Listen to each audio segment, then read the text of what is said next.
Good evening, everyone. How's everybody doing this evening? I'm trying to talk a little softly because it sounds like I heard some of my neighbors upstairs that I don't want to disturb them.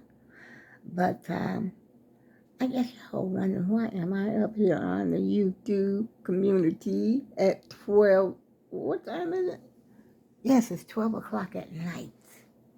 12:17 to be exact. And the reason I came up here, y'all, I don't know if you ever got up in the middle of the night, had this brainstorm as I have. Look at this, y'all. I made me I don't know if it's a gingerbread. Look at it, something right in the middle. But I haven't tasted it yet because it's still warm. And I had this brainstorm that, because I had bought some grandma molasses for a long time ago, getting ready for the what it was about to break off because of the pandemic. And tonight I wakes up and I want something sweet, but I don't want no peanut butter cookie because I still got some peanut butter cookies that I had made before. And so I said, I got this molasses sitting here. I'm going to try my hand at this molasses that I used to make when I was way back in the day when my kids were small. I don't know if I got it right. I really don't know yet. It hasn't cooled down, but that sinking in the middle is telling me something ain't correct. Something in the middle, that egg is sunk, like right in the middle. I'm saying, I'm wondering if it's done. But it smelled like, I was in the bathroom, right? And I had told Alexa, I said, set the timer for 30 minutes. You know, average time, you cook a cake in a pan. Maybe it should have been smaller, but that's 2 cups of flour, you know. That's, I said, give it 30 minutes. It smelled like I smelled something burning. I said, oh my goodness. And so Alexa told me, how the alarm thing goes off with Alexa. And so I said, oh my goodness, it looked like it's burning around the edges. It's got this deep, I cannot believe. I'm wondering, should I put this cake back in the oven? I don't know. See around the edges out right there? It looks like it's burnt. We shall see in a little while, y'all. I'm just going to let it cool a little bit. And if y'all wondering what these are, this is a box of food that I am going to, I don't know if anybody wants this stovetop. I got this from BJ's. There were 8 boxes, but something about this stovetop stuffing has changed, and it just does. It's got a funny, I don't know, there's a taste in here that I can't identify, and I don't like that taste. Now, I used to love stovetop. When the first time I noticed it, like I had said before, was at Thanksgiving, that something is different about the stovetop stuffing. Because I used to buy stovetop all along because I used to take it and make it right on top of the stove and have it like a little side dish, go with my chicken or whatever, whatever I cook. But I don't like it. I'm saying, I'm hoping that somebody else will like it. And I'm giving away, just canned goods, non-perishable foods, uh, somebody might want it. So I'm giving it to the church, and I don't know if they still distribute, give out food or whatever the case may be, but I'm going to give it to their church, and hopefully somebody will be able to use it because see, a lot of that stuff I don't even like. The pork and beans I like, and the bush beans, of course, I love, but I've got, I think, about 8 cans of, however it comes from, the bush beans. I think I had about, I don't know if it came in 8 or 10 cans in a case, but I had bought that when I went to BJ's with my granddaughter. And I got a case of the green beans, cut green beans, a case of the French cut green beans. I said I should open up those and but I had a few cans of green beans already in my cabinet in the kitchen, and so I just put those in there. But anyway, hopefully, like I said, if somebody can use them, Who knows? But like they say, if something pop off, I might wish I had one of them cans of food. But you know what? Just as sure as God provides for the birds, He's going to provide for us too. Somehow, way, we're going to make it, y'all. We're going to make it.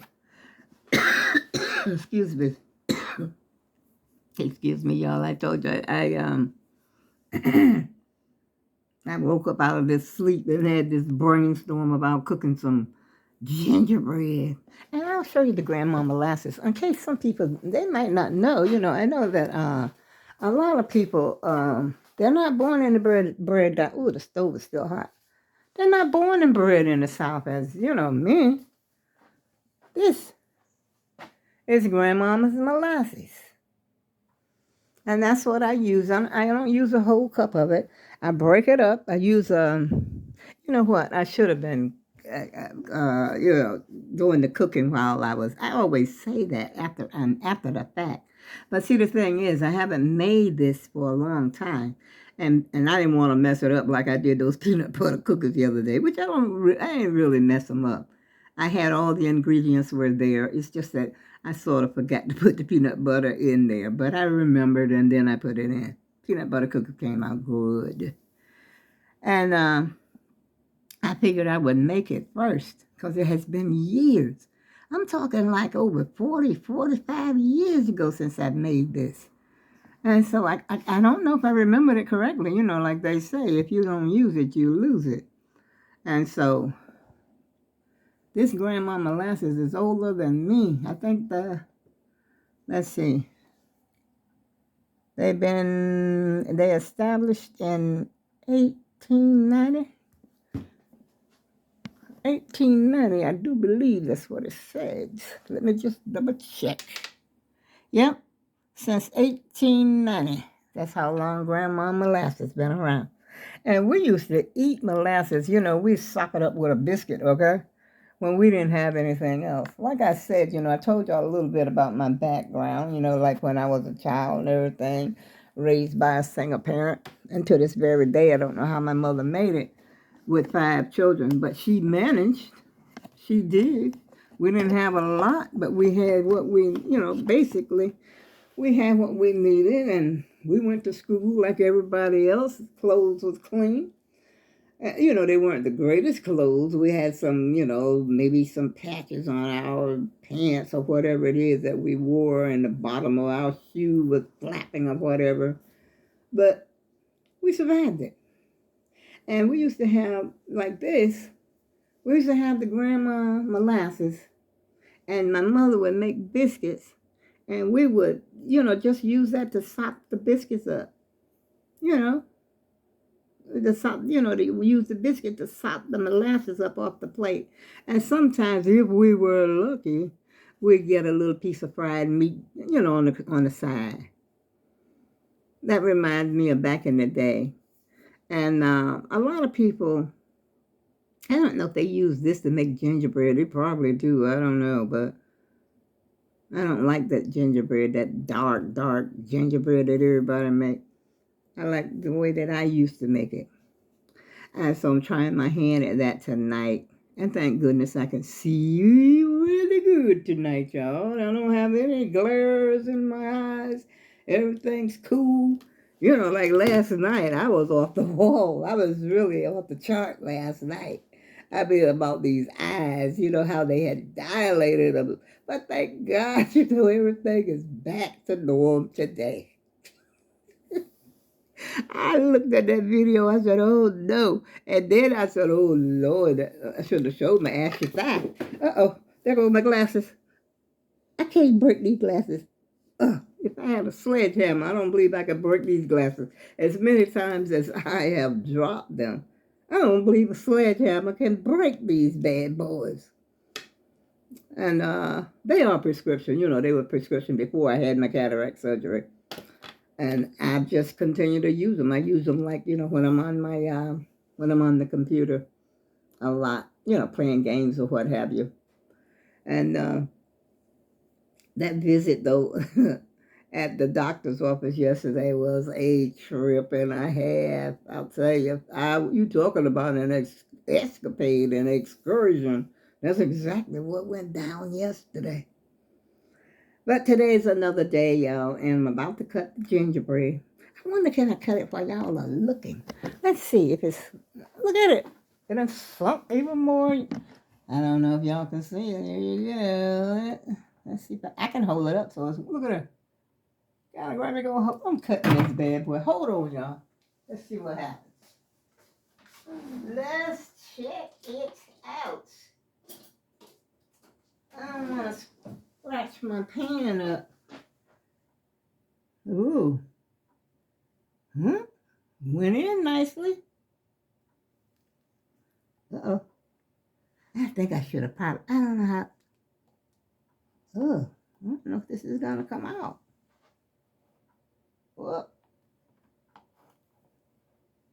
Well, I have, let's see, can you see that? I broke it when I was trying to get out.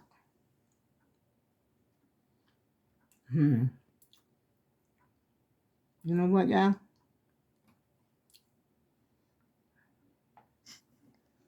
I can't tell if it's sweet enough because I had some gum in my mouth. So I'm going to have to rinse my gum out. And as a matter of fact, I'm going to get ready to close the video. Tastes like it might be okay. I don't think I need no more sugar.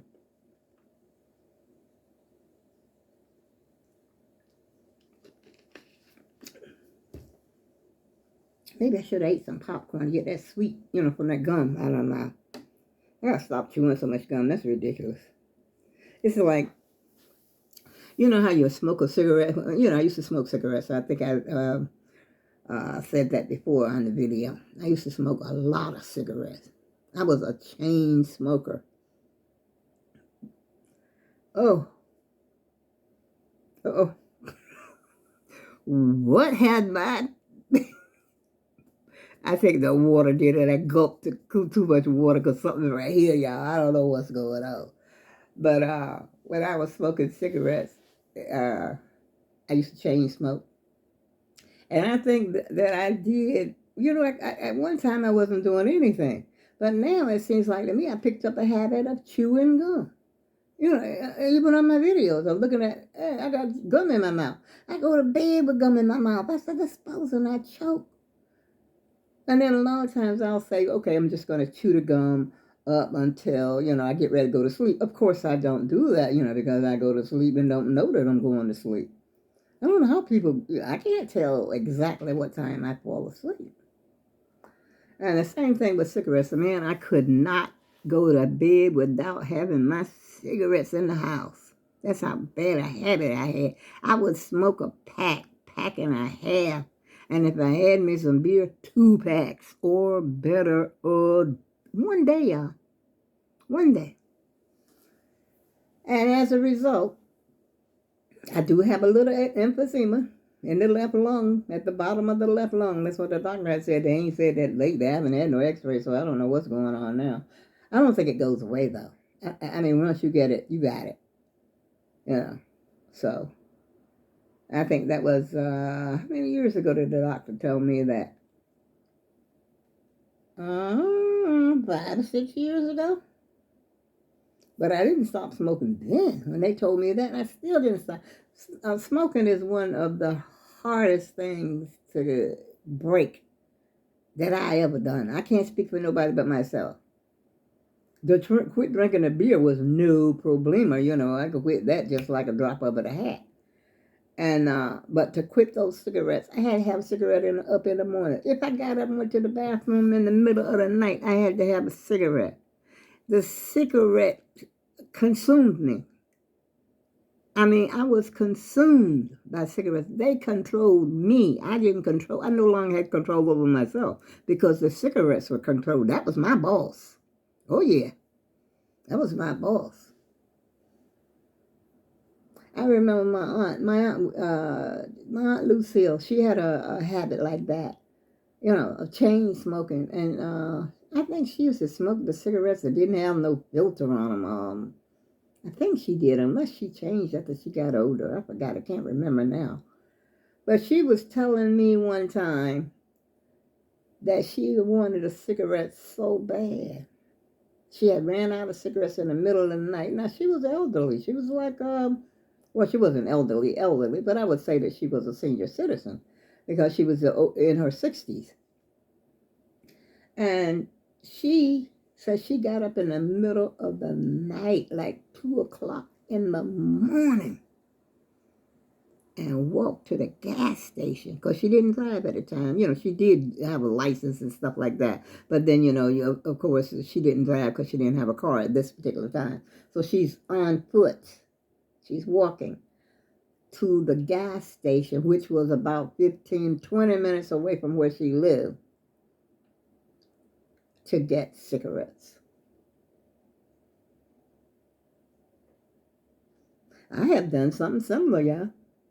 I have done the same, basically about the same thing. The cigarettes control you. If you get a habit bad, and cigarettes is just as bad as being like an alcoholic or a drug addict, dope addict, or whatever. Then you got to have it. You want it. I put it like that. You want it, but you don't realize that you really don't have to have it. So I'm on my way this year. I think it's the 4th year that I haven't smoked not one cigarette. And I think about 6 years and I have not smoked drank not one beer or anything in about 6 or 7 years. I forget about that. I forgot which years is it, 6 or 7. I know I was 69 years old when I quit. When you get a habit, people tell me you're too old to do this and too old to do that. A habit is a habit. They don't have no respect per person or your age. When you got a habit, that habit doesn't care how old you are. You got a habit. That's it. And that's something I said, oh boy. But the doctor prescribed, I'll tell you how I quit smoking. I believe this is how I quit smoking. But I had done Chantix before. I had quit, I had went to a, excuse me, a program that they had at Yale New Haven Hospital. That didn't do me no good. The talking and the this and, people talking about their experience and stuff didn't do no good. And then, how people ask you, well, when do you want a cigarette? All the time. That's what, I say, I want one all the time. And put out one cigarette, light another one. Sometimes have 2 cigarettes burning at the same time. Now, that's how bad the habit was. It was real bad. Cigarette was coming all out of my pores. Well, I would say, because you could smell it all in the closet in my house. And it gives, if you're a real heavy smoker, now, where's my camera? I'm trying to look at that over there. I lost my train of thought. But if you got a very bad habit of smoking, I don't care about how old you are. If you got a habit, you got a habit. I don't care if you was 100.